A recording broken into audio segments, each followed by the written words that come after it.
All right, it's time to get to our mid-season All-Americans. And I know you're going to look across the world. Everyone's going to have their All-American candidates and whatnot. These are 6 guys, and you're going to say, well, what are you doing? Start and backup, starter and backup, starter and backup for team 1, 2, and 3? No, not really. Just we felt like this was an appropriate place to be able to cut the list off. Plus, you say pick 6. Pick 6 makes sense, especially when talking about quarterbacks. And by the way, all these guys, for the most part, I think have avoided them. I don't know. There might have been one sprinkled in there either way. All right, so the top 6 quarterbacks so far at the midway point in college football are as follows. And these are in no particular order, I might add, just listed. These guys all, I think, have made a strong case to actually be number 1, but in whatever order you want to choose, this is how we have them. CJ Stroud shouldn't require a whole lot of explanation at this point. Leads the country in total QBR, has been off the charts good, 24-3 touchdown interception ratio. Also have been getting the ball out, only 4 sacks surrendered right now from the Ohio State Buckeyes. So either way, no matter how you slice it, CJ Stroud right now probably the front runner for the Heisman Trophy, but certainly the guy that's number 2 is nipping at his heels. That's Hendon Hooker of Tennessee, most notably on display with what he did last week. Been off the charts good. Of course, doesn't have the 0 in the interception column anymore, but for a while, man, that thing was in there. He's been phenomenal, not just throwing the ball, but also running the football. Number 3, by the way, like I said, no particular order, Drake Maye of North Carolina. This was a guy I didn't know a whole lot about, if I'm going to be completely honest. No, he had an unbelievable quarterback competition there in the preseason against Jacoby Criswell. He ended up emerging, but man, has he been everything and more for this North Carolina football team. The one issue so far with him, he's taken an awful lot of sacks, but remember, he's a freshman.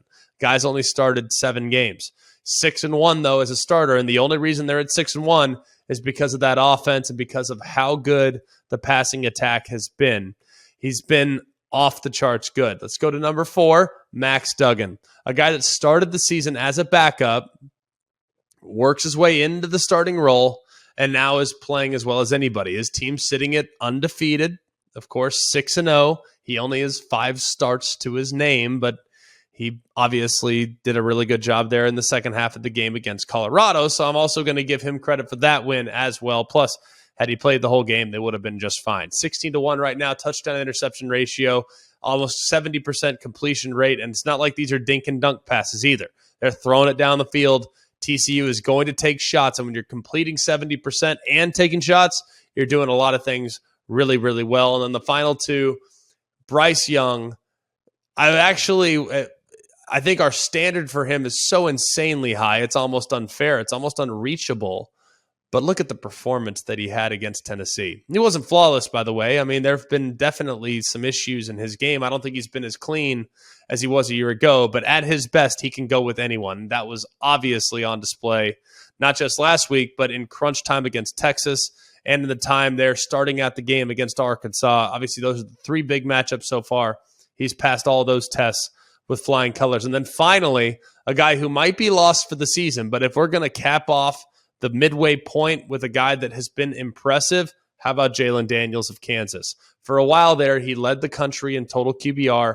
He has been amazing in revitalizing a team that at one point was really struggling. Now, I know he's missed most of the last 2 games. He, of course, got injured against TCU. In came Bean. Beans played well as well, so the offense clearly very quarterback friendly. But any list that doesn't include Jalen Daniels here at the midway point, I think is a list that is incomplete. The guy was honestly phenomenal, absolutely phenomenal in the games that he's played. So hopefully he can get healthy. Hopefully he can return. But at this point, he is an All-American in my eyes for sure. Others that narrowly missed but were under consideration, Cam Rising, they haven't lost 2 games because of him. It's been because of the defense. He did have the pick against Florida. Dorian Thompson-Robinson, he's been awesome. Plenty of UCLA players that will get love in this exercise because that group, for the most part, has been off the charts. Caleb Williams, another guy at USC that's had a really good start to the season but narrowly missed the top 6 in my eyes. And then finally, Spencer Sanders. Yes, he lost against TCU most recently, but a big reason why Oklahoma State's been playing at a high level is because of their quarterback position. A little bit banged up last week, but hopefully he can continue to play at the level that he's played at up to this point, because if he does, Oklahoma State will find their way potentially into the Big 12 championship, and then find a way to potentially, who knows, maybe exercise revenge on TCU for the comeback loss this past weekend.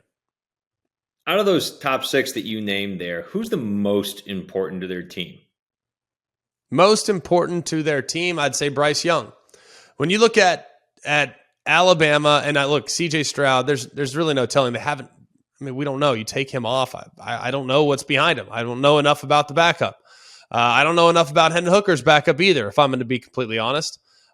Drake Maye, I know his backup in a competition that came down to the wire must be pretty good if Drake May's having the season that he's having. Max Duggan, he was the backup coming into the season. And then Jalen Daniels, we saw Bean go in, and they almost won the game against TCU when Bean came off the bench. But if you take Bryce Young off the field for Alabama, we saw against Texas A&M just how human this group becomes. Now, Jalen Milroe's dynamite and electric and can do so much for you in the run game, but the passing game and the downfield passing game and the intermediate passing game is almost non-existent, plus the turnovers.